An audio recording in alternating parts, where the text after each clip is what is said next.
ચાલ માં ગયા રવિવારે આવ્યો હતો માં.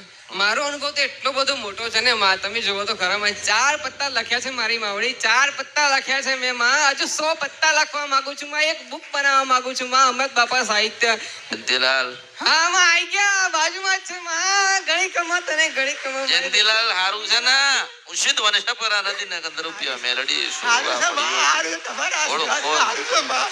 માં તમારા આશીર્વાદ હારું છે માં. મસાણી મેલડી અમૃત બાપા કી જય. હારું છે માં, હારું છે માં. હારું હારું. શ્રી અમૃત બાપા મસાણી મેલડી નમો નમઃ માં. જેટલા પણ રવિવાર તમારા આવે છે માં 108 મંત્રનો જાપ કર્યો છે માં. મારા જીવનમાં બદલાવ અને સમયનું પરિવર્તન કરનારી માં, આદ્ય શક્તિમાં, જગદંબામાં, અમૃત બાપાની મસાણી મેળવી નતમસ્તક વંદન છે માં. આ એક એવો સમય હતો માં કે જીવનમાં કોઈ મુશ્કેલી નથી, બધું સરસ ચાલી રહ્યું હતું. 10 વર્ષમાં કોઈ મુશ્કેલી કે તકલીફ નામની વસ્તુ નથી માં. એપ્રિલ મહિનામાં શરીરના બદલાવ દેખાતા આખા શરીરમાં રિપોર્ટ કરાવવામાં, રિપોર્ટમાં ખબર પડી કે કિડનીની સમસ્યા આવી છે માં, તથા ભવિષ્યમાં મોટી સમસ્યાનો સામનો કરવો પડે તેમ છે માં. વાત તેમ હતી કે હવે જંગ મૃત્યુ સાથે લડવાની છે. ડોક્ટરના કહ્યા મુજબ શરીર જવાબ આપી રહ્યું હતું, મગજના વિચારોનું વંટોળ ચાલી રહ્યું હતું. આજના નવા સમયમાં ઇન્ટરનેટના માધ્યમથી યુટ્યુબ પર રોગોનો નાશ કરવા માટે શોધખોળ કરી માં. 2 દિવસમાં જ અમૃત બાપા મેલડી ધામના અનન્ય વિડીયો સામે આવવા માંડ્યા માં. એ એવા અનેક પરચા બતાવ્યા હતા, અનેક પરચા પૂર્યા હતા. તેવા વિડીયો જોઈ મારો પણ શ્રદ્ધા જાગી કે શું ખબર માએ મને સાચો રસ્તો બતાવ્યો હોય તેમ સમજી હું આવતા રવિવારનું આયોજન કર્યું માં.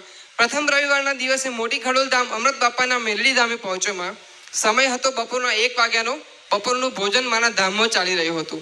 બધા ભક્તો પ્રસાદ ગ્રહણ કરી રહ્યા હતા. પ્રસાદ બાદ સભાખંડમાં પોતાનું સ્થાન ગ્રહણ કર્યું માં. મહાન વાત તો તે છે કે આ સતની ગાદી અમૃત બાપા મેલડી ધામમાં બધા જ ભક્તોને શિસ્તમાં બેસાડવામાં આવે છે.